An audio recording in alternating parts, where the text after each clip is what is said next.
Le dirigeant iranien quitte Téhéran, tandis que les Arabes l'attaquent et que le régime entre dans une nuit de pression inédite, entourée de deuil, de silence et d'explosions qui n'ont pas encore été totalement expliquées. Abbas Araghchi, ministre des Affaires étrangères de l'Iran, a quitté la capitale au milieu des informations faisant état de nouvelles attaques dans le sud de l'Iran, sa destination n'ayant pas encore été communiquée. Cela s'est produit le même jour où le corps d'Ali Khamenei est arrivé au sanctuaire de l'imam Reza à Machhad pour la clôture des cérémonies funéraires. Je t'aurais appelé martyr et tu aurais été meilleur si tu l'avais été. Allahumma, nous avons de la douleur, nous avons du bien.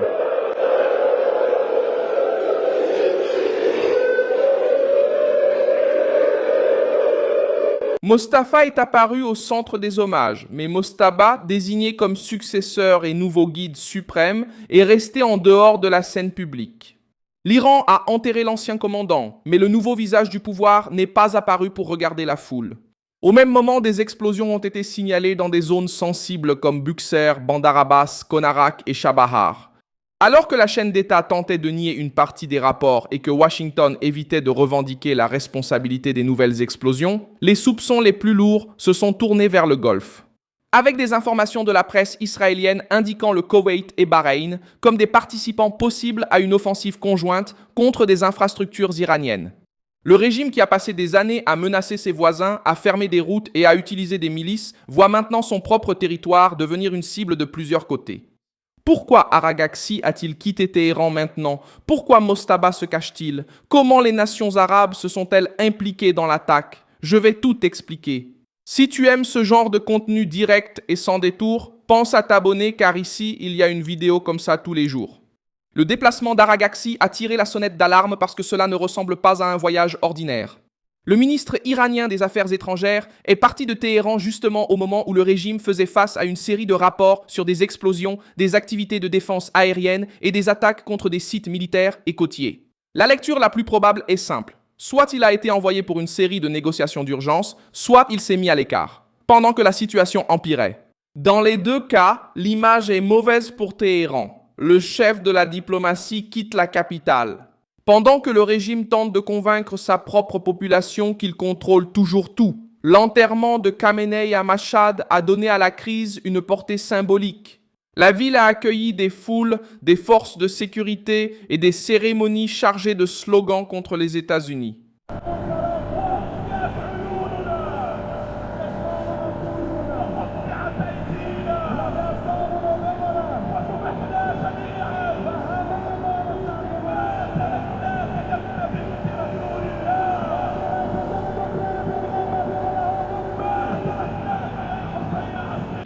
Mais l'absence de Moïse Moshtaba a pesé plus lourd que de nombreux discours. Il a été désigné comme successeur après la mort de son père lors de l'attaque du 28 février 2026, mais il n'est pas apparu lors des principales apparitions publiques.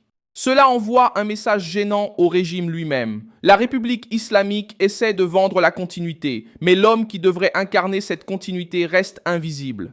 Dans une structure de pouvoir qui vit de symboles, de présence et de peur, l'absence du nouveau leader devient un signe de victoire. Le peuple voit le cercueil de l'ancien commandant, mais ne voit pas le successeur. La pression militaire a également augmenté dans le sud de l'Iran. Des rapports provenant de la région ont mentionné des explosions à Boucher, Bandar Abbas, Chabahar et Konarak.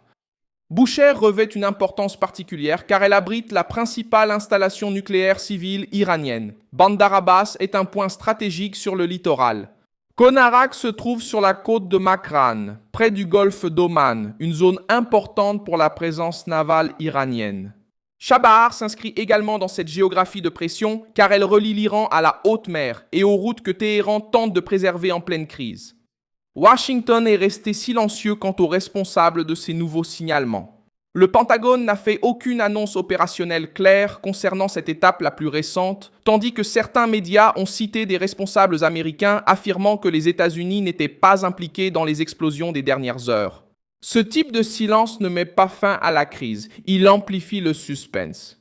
Lorsqu'il y a une attaque, un démenti partiel et aucune revendication publique, l'interprétation politique est que quelqu'un veut faire pression sur le régime sans dévoiler toute l'opération.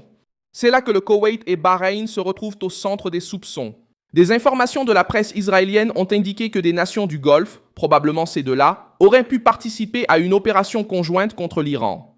Des témoins au Koweït ont aussi signalé des lancements. Il n'y a pas encore de confirmation indépendante suffisamment solide pour affirmer cette responsabilité comme un fait établi, mais l'hypothèse en elle-même change déjà la portée du moment.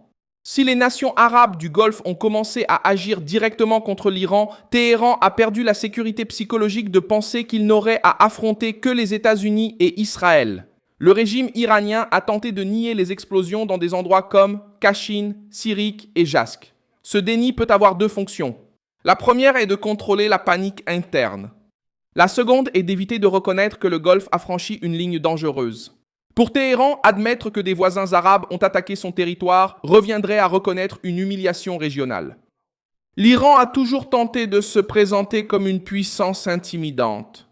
Mais maintenant, il doit expliquer pourquoi son littoral, ses bases et ses routes sont sous pression. La base navale de Konarak est devenue l'un des points majeurs de la nuit. Les autorités iraniennes ont parlé d'attaques contre une zone militaire et des rapports ont mentionné 2 vagues. Même sans confirmation claire de l'origine des aéronefs, le choix de la cible en dit long. Il ne s'agit pas seulement d'effrayer la population. La pression vise la structure militaire, la route maritime et la capacité de riposte. Celui qui frappe Konarak s'adresse directement à la marine iranienne et au projet de Téhéran d'utiliser le golfe d'Oman comme zone de manœuvre. Mais Mashhad a également connu des tensions en dehors de la cérémonie. Des rapports ont indiqué qu'un homme armé a ouvert le feu sur des membres liés aux gardiens de la Révolution et aux Bassij dans la région de Safarazan. Le suspect n'aurait pas été capturé dans un premier temps. Ce détail est important car Mashhad était envahi par des agents, des services de renseignement et des forces de contrôle pendant l'enterrement.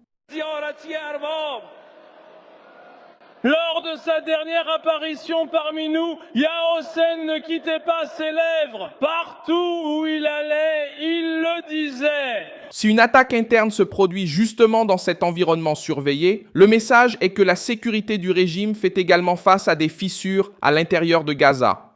Israël a maintenu un autre front actif à Gaza. Les forces de défense israéliennes ont annoncé avoir éliminé un membre important lié à la production et à la fourniture d'armes pour le Front populaire de libération de la Palestine, commandement général dans le sud de Gaza. Ils ont également déclaré avoir touché un tireur du Hamas dans le nord. Ce point fait le lien dans la crise car il montre qu'Israël ne se concentre pas uniquement sur l'Iran. La pression contre l'axe iranien passe par Gaza, le Liban, la Syrie, le Golfe et les frontières israéliennes. Netanyahou a de nouveau parlé avec Trump au téléphone lors d'une nuit de décision sensible.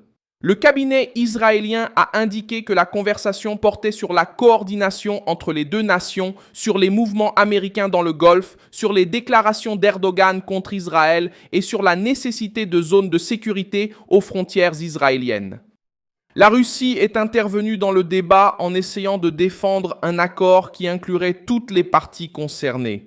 Lavrov sait que Moscou ne veut pas être exclu d'une négociation qui implique l'Iran, le Golfe, les États-Unis, le pétrole et les routes commerciales. L'intervention russe révèle aussi un autre point. Le problème a déjà dépassé Téhéran et Washington. L'impact a atteint les nations voisines. Au commerce et à l'équilibre énergétique, le régime iranien fait face à une combinaison difficile. L'ancien dirigeant a été enterré, le successeur reste absent, le ministre des Affaires étrangères a quitté Téhéran. Des explosions frappaient les zones côtières et le soupçon porte sur une implication plus directe des nations arabes du Golfe. En même temps, Israël se coordonne avec Trump, Gaza reste sous pression militaire et Moscou tente de préserver sa place à la table. Téhéran essaie encore de hausser le ton. Mais la nuit a révélé un régime entouré de doutes. La force qu'il prétendait projeter vers l'extérieur s'est maintenant retournée contre le régime lui-même. La crise continue parce que personne ne veut admettre sa faiblesse. Merci beaucoup d'avoir regardé cette vidéo jusqu'à la fin. Soutenez notre projet et contribuez financièrement via la clé Pix qui apparaît à l'écran. Nous sommes une chaîne indépendante dédiée à vous tenir informés en toute vérité. Votre contribution nous aide à tenir bon. Merci.